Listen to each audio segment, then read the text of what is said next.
Hi everyone, welcome back to Manu teachers channel.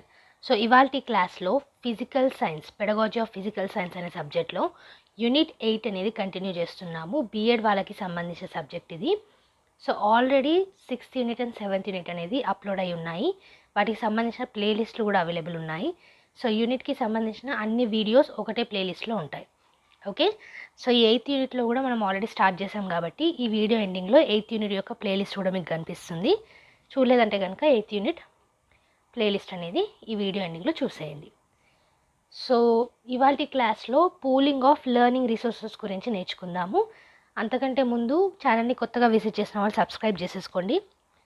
So me subscriptions కానివ్వండి, మీ likes కానివ్వండి, మీరు ఫ్రెండ్స్తో షేర్ చేసుకోవడం కానివ్వండి, నాకు చాలా హెల్ప్ఫుల్గా ఉంటుంది. సో సబ్స్క్రైబ్ చేసేసుకొని లైక్ కూడా చేసేయండి. Okay, so coming to the class. In the school, the classroom is the first physical space that a child associates oneself with and feels closest to. So స్కూల్లో మీరు చూసుకున్నట్టయితే ఎక్కువ పిల్లలు దేనికి క్లోజ్గా ఫీల్ అవుతారు? క్లాస్ రూమ్కి. ఎందుకంటే most of the time class రూమ్లోనే ఉంటారు. Thus the first pooling of resources can start right from the classroom itself. So అందుకే ఈ రిసోర్సెస్ని తీసుకోవడం అనేది ఫస్ట్ ఎక్కడ స్టార్ట్ అవుతుంది? మనకి క్లాస్ రూమ్లోనే. This pooling of resources can be developed in the form of a science corner. So ఈ రిసోర్సెస్ని తీసుకోవడం, పూలింగ్ ఆఫ్ రిసోర్సెస్ అనేది క్లాస్ రూమ్లో ఒక సైన్స్ కార్నర్ లాగా కూడా డెవలప్ చేయొచ్చు. ఇంకా చూసుకున్నట్టయితే the development of science corner becomes even more important in schools situated in areas of resource crunch, where setting up of full science laboratories is difficult. So ఈ science corners అనేటివి ఎక్కడైతే science laboratories set చేయలేమో అక్కడ ఇంకెక్కువగా use అవుతాయి అన్నమాట. Okay, for this 1 or 2 tables can be arranged in the classroom. దీనికోసం science corner కోసం 1 లేదా 2 టేబుల్స్ని అరేంజ్ చేయొచ్చు క్లాస్ రూమ్లో. Children should be encouraged to bring materials they think are relevant for discussions and display. So డిస్కషన్స్కి మరియు డిస్ప్లేకి ఏదైతే రెలెవెంట్ ఉంటాయో ఆ వస్తువులని పిల్లల్ని తీసుకురమ్మని ఎంకరేజ్ చేయొచ్చు. These materials can be used to provide them hands on experience. ఈ మెటీరియల్స్ తోటే హ్యాండ్స్ ఆన్ ఎక్స్పీరియన్స్ అనేది మనం ప్రొవైడ్ చేయొచ్చు అనమాట. Also these materials should be continuously updated and change as per the learning needs, interest and curiosity of children. So ఎప్పుడు ఒకటేలాగా ఉండదు కదా మనకి లెసన్స్ అనేటివి. సో లెసన్స్ ప్రకారంగా నేర్చుకోవాల్సిన దాని ప్రకారంగా ఈ మెటీరియల్స్ని అప్డేట్ చేస్తూ చేంజ్ చేస్తూ ఉండాలన్నమాట. ఇది చాలా important. Okay, systematic experimentation as a tool to discover or verify theoretical principles is an important part of curriculum at secondary and higher secondary stage. So secondary మరియు హయ్యర్ సెకండరీ స్టేజ్లో మనకి experimentation అనేది ముఖ్యం physical సైన్స్లో. Okay, so అది దృష్టిలో పెట్టుకోవాలి. దానికి సంబంధించిన థియరిటికల్ ప్రిన్సిపల్స్తో పాటుగా ఈ ఎక్స్పెరిమెంటేషన్ కూడా ఉండాలి అనేసి. ఓకే, ఇంకా చూసుకున్నట్టయితే thus schools require well equipped laboratories for students at this stage. So ఈ స్టేజ్లో మనకి సెకండరీ హైయర్ సెకండరీ స్టేజ్లో వెల్ ఎక్విప్డ్ ల్యాబొరేటరీస్ అనేటివి compulsory. Okay, yet these are still not available on a scale required for effective teaching learning of science. So effective teaching learning of science జరగాలంటే ఈ laboratories are important. కానీ ఇప్పటికి కూడా అంత మేరకు లేవు. Okay, as a part of an effort to provide all children with necessary handsome experience of equipment and experiments given in there science curriculum, at least at cluster level A resource centre May serve as cluster laboratory. So full equipped కాకపోయినా required amount of equipment తోటి ఉన్న laboratories అన్నా provide చేయాలి cluster లెవెల్లో అన్నా. Okay, so అవి cluster laboratories లాగానైనా పనిచేస్తాయి కాబట్టి. ఇంకా చూసుకుంటే schools of the cluster could plan their time table so that for half a day once a week their science laboratory class is held at the cluster level laboratory.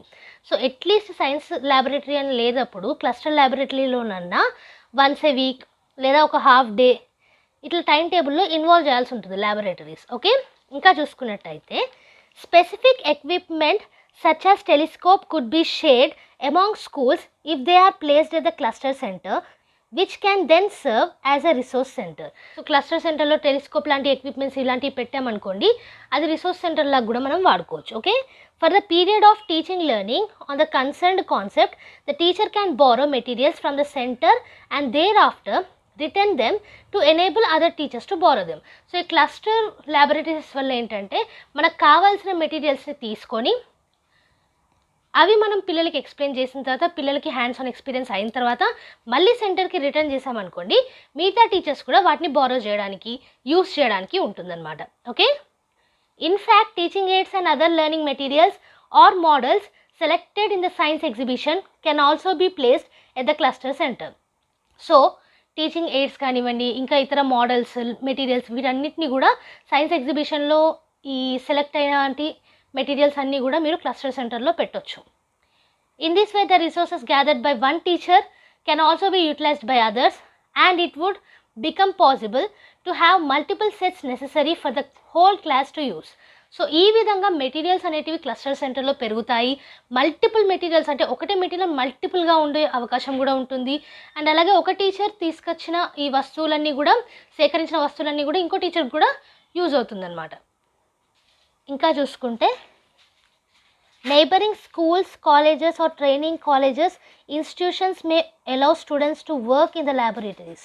So వాళ్ళ ల్యాబొరేటరీస్లో neighbour schools కానివ్వండి, colleges కానివ్వండి, institutions కానివ్వండి, అక్కడ స్టూడెంట్స్ని కూడా allow చేయొచ్చు. Okay, teachers need to be resourceful to utilise such opportunities. So టీచర్స్కి తెలిసి ఉండాలన్నమాట ఎక్కడెక్కడ ఏ మెటీరియల్స్ ఉన్నాయి, ఏ క్లస్టర్ సెంటర్స్ ఉన్నాయి, సో దట్ ఆ ఆపర్చునిటీస్ని మంచిగా యూజ్ చేసుకోవడానికి. Okay, there is growing emphasis on ICT for effective learning. మనకు ఆల్రెడీ తెలుసు, ఇన్ఫర్మేషన్ కమ్యూనికేషన్ టెక్నాలజీ మీద కూడా ఇప్పుడు చాలా వరకు ఇంపార్టెన్స్ అనేది ఇస్తున్నారు. బికాస్ దానివల్ల ఇంట్రెస్ట్ అనేది పెరుగుతుంది, ఎఫెక్టివ్ లెర్నింగ్ అనేది అవుతుంది. Many schools are now equipped with computers and in some areas radio and TV based learning and interaction are being introduced. So చాలా వరకు మీరు చూసుకున్నట్టయితే స్కూల్స్లో ఇప్పుడు ఐసీటీ అనేది అవైలబుల్ ఉంటుంది, కంప్యూటర్స్ అనేటివి అవైలబుల్ ఉంటున్నాయి. కొన్ని స్కూల్స్లలో రేడియో, టీవీ బేస్డ్ ఇంటరాక్షన్ కూడా అవుతుంది. ఓకే, ఈ ఫెసిలిటీస్ అన్నీ కూడా మనకు వచ్చాయన్నమాట. These ICT facilities can also be shared between schools. ఈ ఐసీటీ ఫెసిలిటీస్ని కూడా స్కూల్స్ మధ్యలో మనం షేర్ చేసుకోవచ్చు. In many parts of the country community libraries are functioning in rural areas and government libraries exist in many district headquarters. So ఇండియాలో చాలా పార్ట్స్లో మనకి rural ఏరియాలో ఈ కమ్యూనిటీ లైబ్రరీస్ అనేటివి కూడా మీరు గమనించవచ్చు. అలాగే గవర్నమెంట్ లైబ్రరీస్ కూడా ఉంటాయి మనకి. ఓకే, డిస్ట్రిక్ట్ హెడ్ క్వార్టర్స్లో. A network of school libraries with cluster level, block level library can be established for its enrichment. Block level libraries, cluster level libraries ni kuda establish cheyochu. Pooling of various learning resources can be part of the overall curriculum plan of the school to enhance participation of various schools and agencies. So ఈ learning resources అనేటివి మనం సేకరించడం వల్ల, pooling చేయడం వల్ల overall curricular ప్లాన్లో changes అనేటివి వస్తాయి, డెవలప్మెంట్ అనేది అవుతుంది, పార్టిసిపేషన్ ఉంటుంది various schools and agencies. Okay, so this is about the pooling of learning resources. So next చూసుకున్నట్టయితే ఇంప్రొవైజేషన్ ఆఫ్ అపారటస్. సో మనకు అక్కడ కావాల్సిన ఎక్విప్మెంట్ లేనప్పుడు దాన్ని ఎలా ఇంప్రొవైజ్ చేసుకోవచ్చు అనేది. Many schools are not well equipped and face financial constraints in buying materials and equipment for carrying out activities, demonstrations and experimentation due to availability of limited funds. So funds limited ga undadam valla, financial ga takkuva money undadam valla, so వీటన్నిటి వల్ల కూడా buying of the resources అనేటివి కష్టం అవ్వచ్చు. So well equipped laboratories కానివ్వండి, equipments కానివ్వండి మన దగ్గర లేకపోవచ్చు. But this does not mean that there is no way out. So అది లేకపోవడం వల్ల లెర్నింగ్ అనేది జరగదు, ఎలా ఇప్పుడు అనేసి ఉండదు అక్కడ మనకి. దానికి మళ్ళీ ఆల్టర్నేటివ్గా ఏదో ఒకటి ఆలోచించాలి.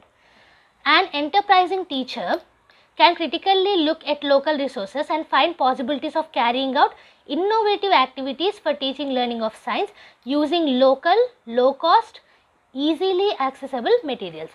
సో చుట్టూ ఉన్న కమ్యూనిటీ రిసోర్సెస్ అనేవి ఇప్పుడే పనికొస్తాయి. ఓకే, సో దాన్ని మనం ఎలా యూజ్ చేసుకోవాలి, లో కాస్ట్లో ఈజీగా యాక్సెసబుల్ అయ్యే మెటీరియల్స్లో ఎలా మనము ఇంప్రొవైజ్ చేసుకోవచ్చు ఎక్విప్మెంట్స్ని అనేది టీచర్ చూసుకోవాలి. Okay, teacher can encourage and help students in making improvised apparatus. So improvised apparatus చేయడానికి టీచర్స్ ఎంకరేజ్ చేయొచ్చు స్టూడెంట్స్ని.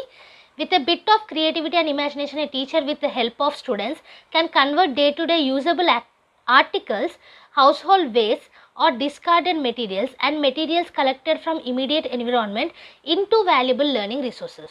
సో టీచర్ మరియు స్టూడెంట్స్ ఇద్దరు కలిపి కూడా లెర్నింగ్కి అవసరమైన ఈ ఎక్విప్మెంట్స్ అనేటివి చుట్టూ ఉన్న వస్తువులతోటే, ఎప్పుడు వాడే వస్తువులతోటే లేదా హౌస్ హోల్డ్ వేస్ట్ తోటి కూడా క్రియేట్ చేయొచ్చు. Okay, such learning resources, while being interesting and effective, do not result in financial burden on school. So ఇలాంటి రిసోర్సెస్ అనేటివి మనం తీసుకురావడం వల్ల ఏమవుతుంది అని అంటే పిల్లలు వాళ్ళంతటా వాళ్ళే క్రియేటివిటీతో చేస్తారు కాబట్టి ఇంట్రెస్ట్ అనేది పెరుగుతుంది. దాంతోపాటుగా ఫైనాన్షియల్గా కూడా బర్డెన్ ఉండదు స్కూల్ మీద. This is however possible when the experiment is of qualitative nature and does not require too much precision. So ఇక్కడ మనం ఇంప్రొవైజ్డ్ ఎక్విప్మెంట్ వాడుతున్నాం కాబట్టి ప్రెసిషన్ లేని ఎక్స్పెరిమెంట్స్కి ఓకే, అలాగే నేచర్కి సంబంధించిన ఎక్స్పెరిమెంట్స్కి అయితే ఓకే. సో ఇక్కడ కూడా కొన్ని లిమిటేషన్స్ అనేటివి ఉంటాయి.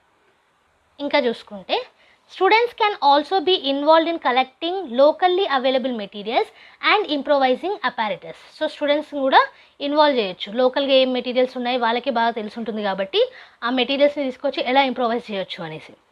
This will enthuse the children to explore new things. So కొత్త థింగ్స్ని చూడడము, వాటితో ఏం చేయొచ్చు అనేది ఆలోచించడము, సో కొత్త ఐడియాస్ అనేటివి వస్తాయి. It will provide them an opportunity of creativity, self expression and self development. So self expression అనేది పెరుగుతుంది, సెల్ఫ్గా డెవలప్ అవుతారు, క్రియేటివిటీ కూడా ఎక్కువ అవుతుంది. They will be able to connect learning of science to their environment. చుట్టూ ఉన్న ఎన్విరాన్మెంట్ తోటి వాళ్ళు నేర్చుకునే సైన్స్ని కనెక్ట్ చేయగలుగుతారు. Okay, in the long run it would help to inculcate scientific temper in them. So ప్రతి దాన్ని చూసి యూనిక్గా ఆలోచించడం వల్ల సైంటిఫిక్ టెంపర్ అనేది కూడా పెరుగుతూ ఉంటుంది. The learning resources from the immediate environment can be used at all stages of school education.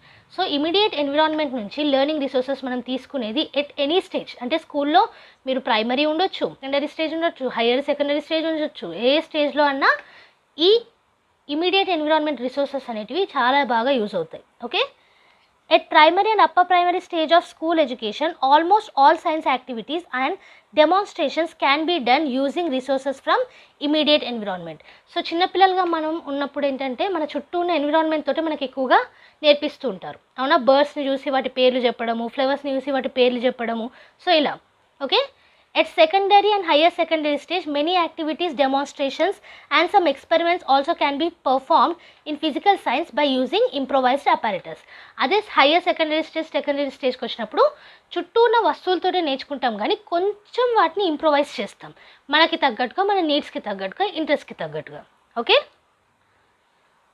So ఇది ఇవాళ క్లాస్లో 8.3 అండ్ 8.4 కంప్లీట్ చేసుకున్నాము, which is pooling of learning resources మరియు ఇంప్రొవైజింగ్ ఆఫ్ అపారిటస్. ఓకే, సో ఈ మొత్తం నోట్స్ కూడా యాజ్ యూ నో పీడిఎఫ్ రూపంలో కింద డిస్క్రిప్షన్ బాక్స్లో ఉంటుంది, లింక్ అనేది ప్రొవైడ్ చేస్తాము, అక్కడ నుంచి ఫ్రీగా డౌన్లోడ్ చేసుకోవచ్చు. సో ఈ వీడియో మీకు అర్థమైనట్టు అనిపించిన, నోట్స్ అనేది హెల్ప్ఫుల్ అనిపించిన లైక్ చేయకుండా మాత్రం వెళ్ళకండి.